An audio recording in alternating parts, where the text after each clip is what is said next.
Good morning সবাইকে। আমি দেখো সকালবেলা উঠেই স্নান ধান করেই কিন্তু পুজো দিয়ে নিয়েছি, মালাগুলো খোলা হয়নি। এখন একটা শাড়ি পরে নিলাম, কারণ আজকে পুজো বিপত্তারিণী। তো আমি পুজো দিতে যাব মন্দিরে, মানে আমাদেরই মন্দিরে। তো এখানে রিধানবাবুও রেডি, রিধানবাবুকেও ম্যাচিং ম্যাচিং একটু লাল হলুদে পরিয়ে দিলাম পুজো, তো রেডি। তো এখানে আমিও রেডি হয়ে গেছি, এবার বেরাবো। তো আমাদেরই মন্দিরে পুজো দিতে যাব, মানে আমার বরের মন্দিরে। তো এখানে চলে এসেছি মন্দিরে। এখানে ফল নিয়ে ববিতার কোলে ছিল, তো এখানে 13টা ফল দিয়ে আমি পুজো দিয়ে নিয়েছি। একটু স্মাইলি স্মাইলি করছি। এটা আমাদের মন্দির, মানে এই মন্দিরটাতেই আমি পুজো দিতে এসেছি। এটা আমার বরের মন্দির, এখানে কালী পুজো হয়, প্লাস বিপত্তারিণী মায়ের মূর্তির মুখটা আমি দেখাচ্ছি সবাইকে।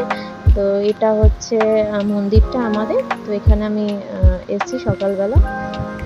তো পুজো দেওয়া হয়ে গেছে রাজার নামে। মন্দিরও এখন প্রায় ফাঁকা, কারণ সবাই পুজো দিয়ে চলে গেছে। তো এখানে পুরোহিত যারা রয়েছে, যারা পুজো করে এখানে তারা রয়েছে। এখানে রাজা পুজো করে এই জাস্ট বেরোলো। তো মায়ের মূর্তি দেখতেই পাচ্ছ, পুজো হয়েছে আজকে।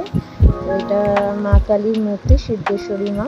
তো এটা বিপত্তারিণীও মা কালী মাকেই পুজো দেওয়া হয়। তারপর বাড়ি এসে ফল ভাগ করা হচ্ছে, সব পুরোহিতদের মধ্যে দেওয়া হবে বলে।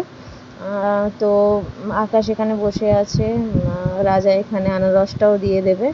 তো এখানে ফল ভাগ করছে সবাই। তো ফল ভাগ মানে যা ফল পাওয়া হয়েছে সব পুরোহিতদের মধ্যেই ভাগ করে দেওয়া হয়ে গেছে। তো মিষ্টিও ভাগ করে দেওয়া হয়ে গেছে। এখানে লুচি খেতে হয়, তো লুচি 13খানা লুচি আমার এই ছোট্ট ছোট্ট এখানে আকাশকে খেতে দিয়েছি, আকাশ খাচ্ছে।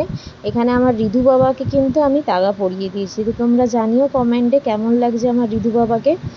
আর এটা মায়ের মূর্তি। তো আজকের ভিডিওটা কেমন লাগলো আমাকে অবশ্যই জানিও, আর আমার চ্যানেলটা সাবস্ক্রাইব আর একটু লাইক।